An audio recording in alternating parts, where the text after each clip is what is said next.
But see, so my question for you is, why did you have that thought? I'm gonna try. You. That's a lot of pressure for us. No, I don't. Not yellow vans. What were they? I'm pretty sure They were yellow No, vans. they They were probably something yellow. dope. They weren't vans. These weren't dope. These were yellow. I only wear white. Welcome to Recovery Soapbox. That's right. Thank you. Thank you for having me. Can't even believe that we're here, honestly. Yeah. One of the last several years to be here at Fit to Recover and to have this be a reality with these mics in our face. You've always been good with the mic, but thank you for being willing to do this, Ian. Yeah, and I think it's important right now for me to really think about what's happening right now, because 5 years ago, this is all either of us ever wanted.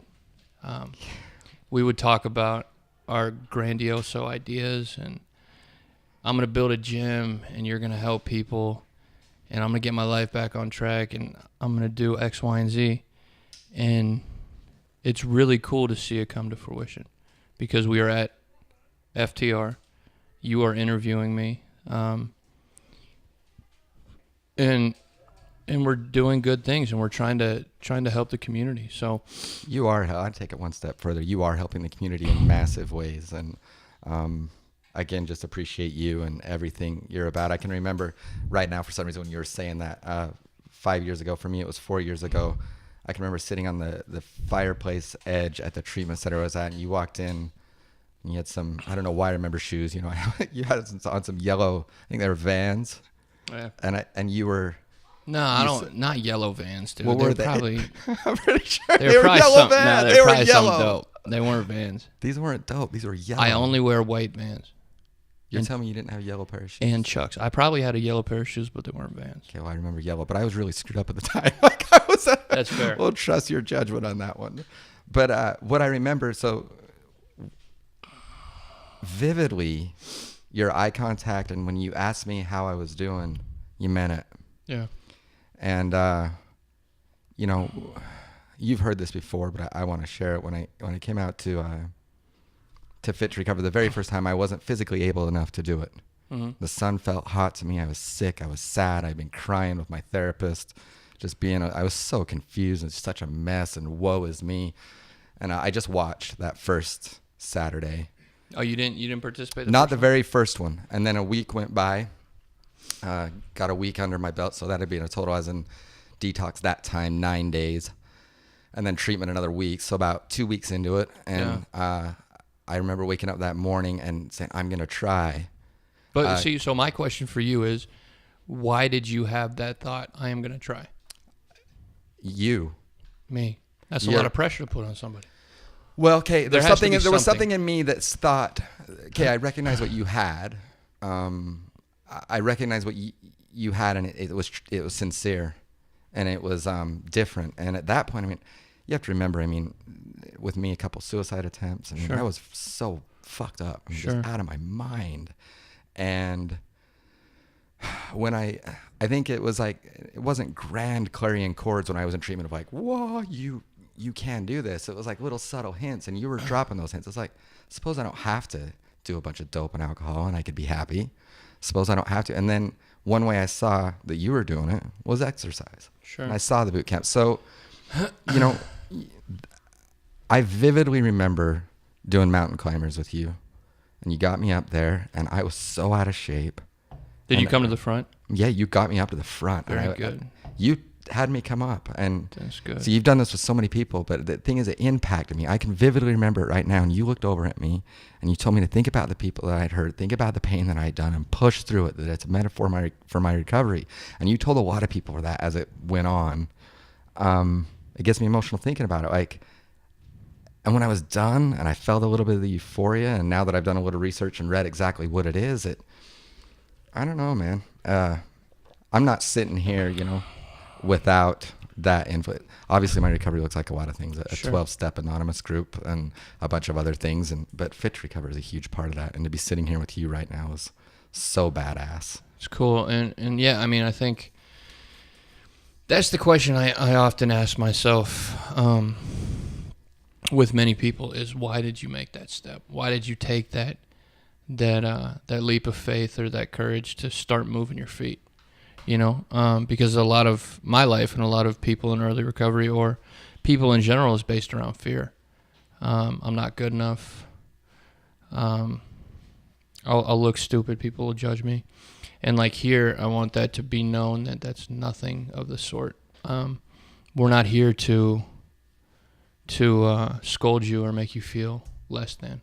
We're here to support and love you for who you are. And the willingness is the only thing that we look for. Are you willing to try something new? Are you willing to get out of your comfort zone? Are you willing to walk through fear? Because a lot of the times, and especially in some of the treatment centers I see, if you're willing to participate in exercise, it shows a lot about your recovery. Just because you're doing something that's hard that you might not want to do, that you have to do in your everyday life. It's like sometimes you don't want to go to a meeting. Go to a meeting, Sometimes you don't want to, go serve the homeless or go down to the soup kitchen and be of service. But it's like, go do it anyways. So it's just, sometimes you don't want to exercise, but do it anyways because it was suggested. So then where's the balance? There is a balance, right? Because there's supposed to be a balance. Yeah, I'll let myself off though. So what you just said resonated because there is times when it's like, oh, I should go do that. And it's like, oh, I really want to just play guitar. So where's the line, you think? Or am I asking the wrong guy? No. Yeah. I mean, I make sure I do certain things for my recovery every day. And they might not look like what is lined out in a book or suggested, but I talk to another alcoholic every day. I'm of service every time I can be, and I have sponsees, which is important to me. So I do those three things great, and I do some other things not so great. And that's another thing that I have to think about, is not to take this shit for granted, because my girlfriend just celebrated 5 years today. Yes, she did. And I celebrated 5 years 2 weeks ago. And that's a big deal. That's a big deal. And you're coming up on 4.5, right? 4. 4. Next month, if I make it. Yeah. Going to New York by myself, who knows? I'm just kidding. Go watch Melo bang down the Knicks, man. But it's a big deal. It's a big deal because I work with a lot of people, and it's not getting any better out there. It's not getting any better out there. And that's another thing that I do. I learn from other people. I listen when people tell me. I say, so how was it? How was that drink? How was that drug? After being sober for some time, I get the same answer every single time. It was awesome. It was miserable. If it was awesome, I'd probably try it, dude. I'd be like, give me some of that shit. They never say it's awesome. No, ever. they don't. And I've tried it too. I've tried it. I've said, I'm only going to drink on the weekends. I'm only going to drink 3 beers on Monday, and then I won't drink Tuesday. And that thinking alone is alcoholic, because no one says I'm only going to drink 3 beers. Yeah. That's an obsession already, right? They just go to the bar and they drink. Yeah, for those that are normal, they're right. not, they don't have to think about it because they turn it off. And then when I'm clenching my fists on Tuesday till Friday, and I don't want to get too drunk on Friday, it's just hell. It's not fun. And then you get to a point, and I got to a point where the euphoria of alcoholism was no longer present. It was completely miserable all the time. And I remember that shit, and I know where that first drink will lead. That first drink will be 15 minutes of relief. If that, yeah. Yeah, 15. I'd say 15. And I'd probably do, some cocaine and some other things. They would probably last about 4 hours. I could be feeling okay for about 4 hours. But what do I do tomorrow? What am I supposed to do? My anxiety's already fucking crazy. Yeah. It's not like my anxiety's going to go away. And I can tell you what I'd do the next day is I'd pick up. And when I thought my anxiety couldn't get any worse, welcome back to active addiction. Yeah. So, it's another thing that I do. I watch people's stories. I watch people's journeys, and I watch people as they come in, they come out, and I just, it's my research. How was it? Did you like it? Was it fun? And I've never heard someone be like, yeah, I really liked it. I don't want to be back here. It's always, it was miserable. At what point did Fit to Recover start to... It started in treatment. Mm-hmm.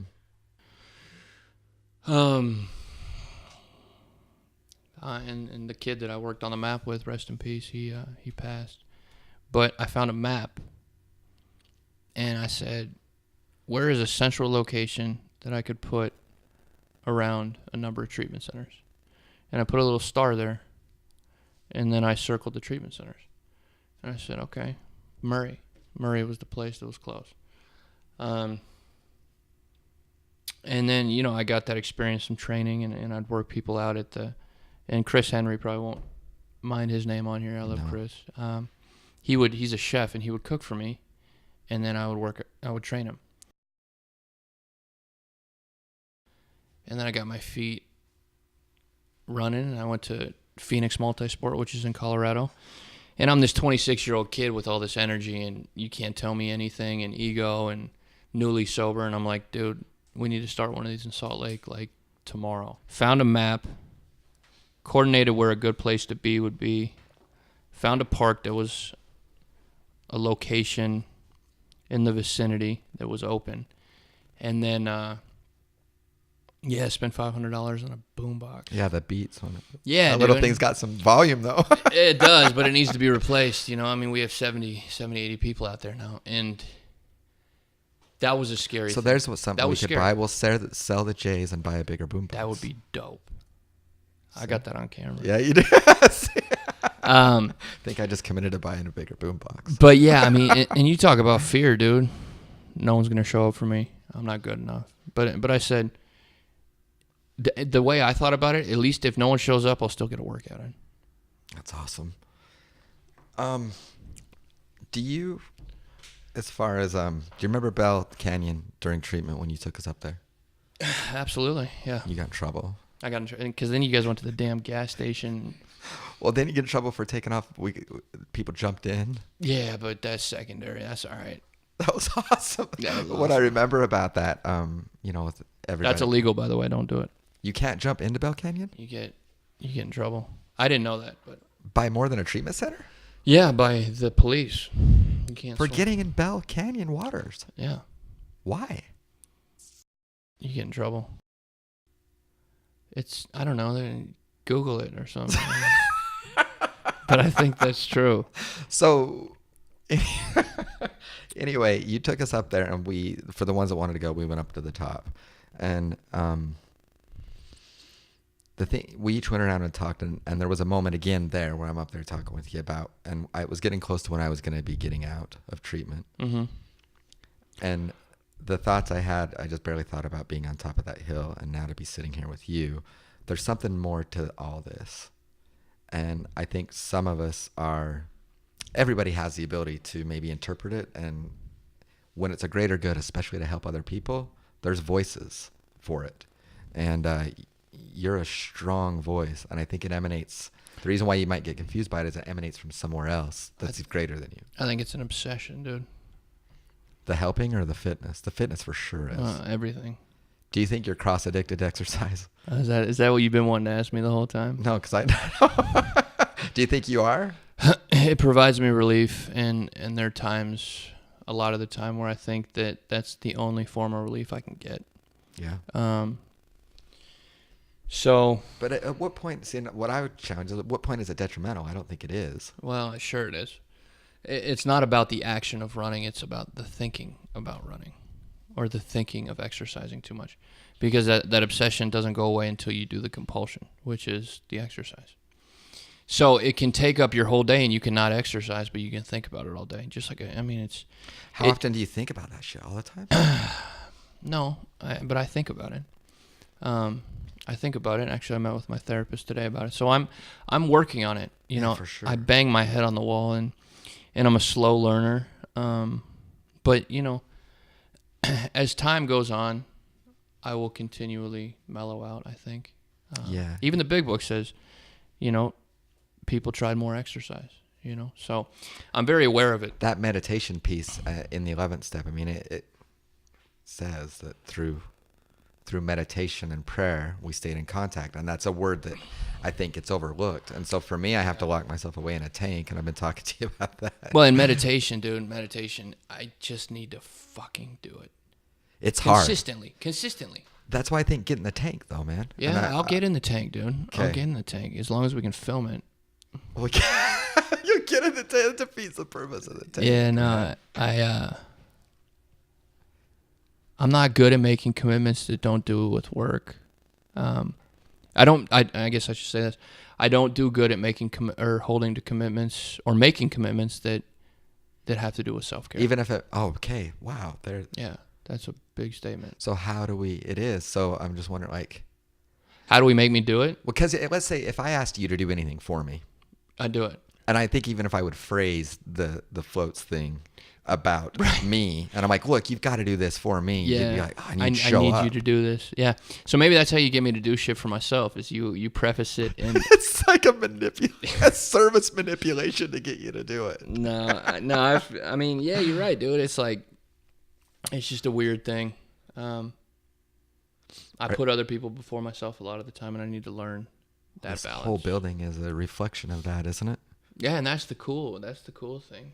This is so badass sitting in here. I mean, I still am a little taken back that this is our life. Like, here we are. Doing a podcast, dude. $58 to my name when I got out of treatment. Nothing. Just so broken. You and your relationship was all over the place. I remember that. With myself too. With like, yourself? with what? Everything. But you were obsessive about. I was about my ex. There's no doubt about it. Yeah. It was that was a. And then work told you to take a break, and yeah, it was. I mean, you were there, dude. You were as vulnerable as they came. But what you did is that you kept trying. You kept trying. You kept showing up. You went to every group. You asked questions. You fucking listened. So, like, it's really fucking simple, but we like to complicate the shit out of everything. You look at the people that show up that are willing, and you hear it a million times, but it doesn't make sense, you know? But you did a lot. So, are you writing lyrics? Let's talk dude. a little bit about what's going on with... So, I got a dude. He's 5 months clean. Good kid, man. Good kid.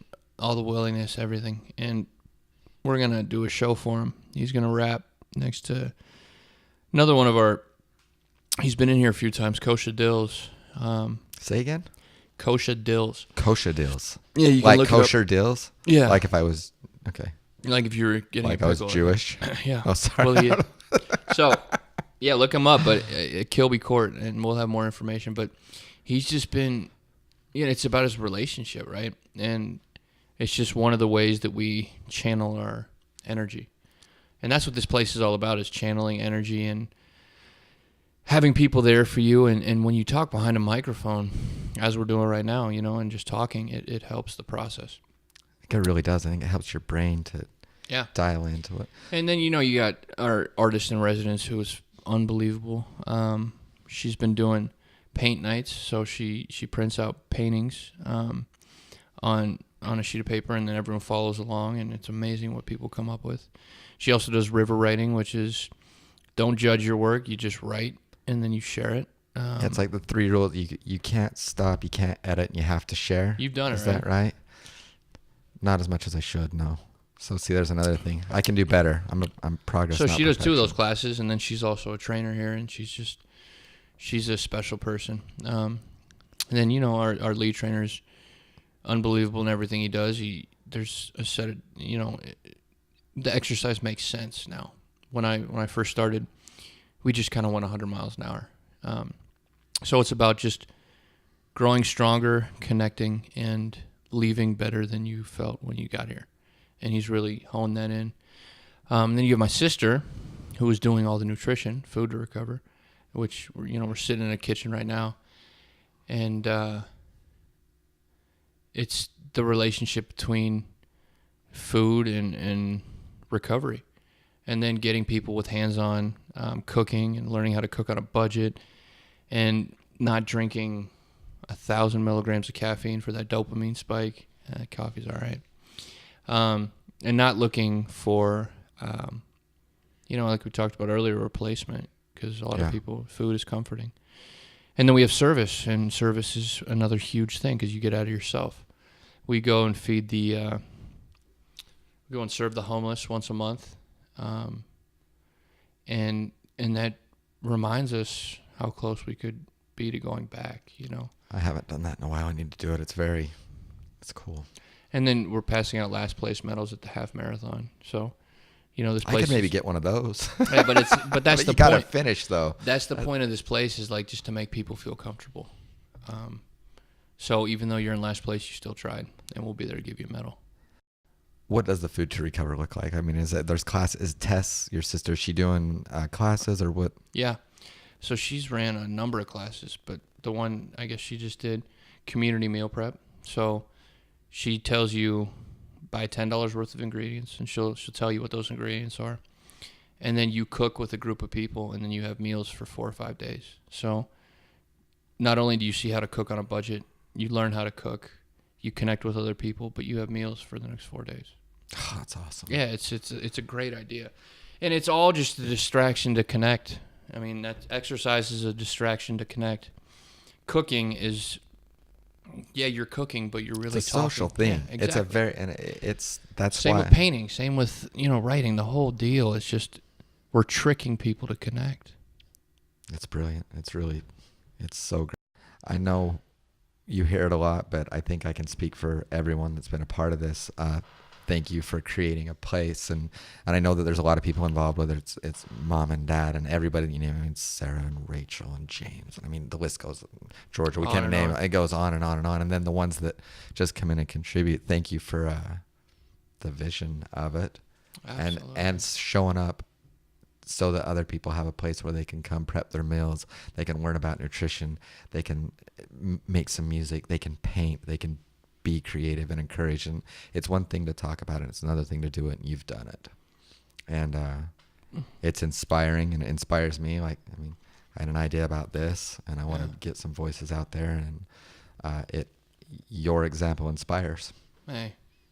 Yeah. And so do you, brother. So thank you for having me on. It's very well put I think together. so too. It's great.